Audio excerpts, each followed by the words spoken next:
નવસારીના વાંસદા તાલુકામાં high voltage drama જોવા મળ્યો, જ્યાં હાઈ ટેન્શન લાઇનના સર્વે માટે પહોંચેલી ટીમને આદિવાસી ગ્રામજનોના ભારે આક્રોશનો સામનો કરવો પડ્યો છે. વિરોધના વંટોળને જોતા વાંસદા પોલીસનો કાફલો પણ તાત્કાલિક સ્થળ પર દોડી ગયો હતો. પોલીસની હાજરીમાં પણ ગ્રામજનો અને સર્વે ટીમ વચ્ચે ઉગ્ર બોલાચાલીના દ્રશ્યો સર્જાયા હતા. ગ્રામજનોનો આક્ષેપ છે કે તેમને કોઈપણ પ્રકારની પૂર્વજાણ કર્યા વગર જ તંત્ર દ્વારા સર્વેની કામગીરી શરૂ કરવામાં આવી છે. આ મામલે રાજન રાજપૂત વધુ વિગતો જણાવી રહ્યા છે. જી રાજન.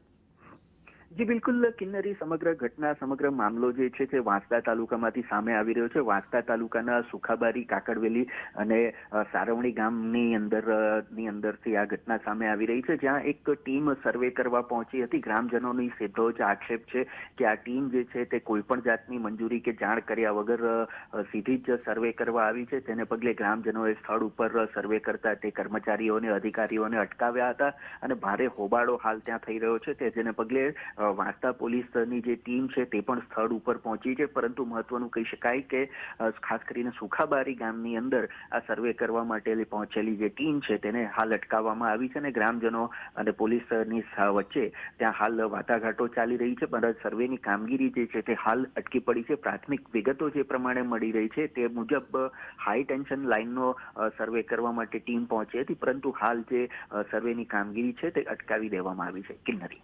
જી ધન્યવાદ રાજન આ માહિતી માટે.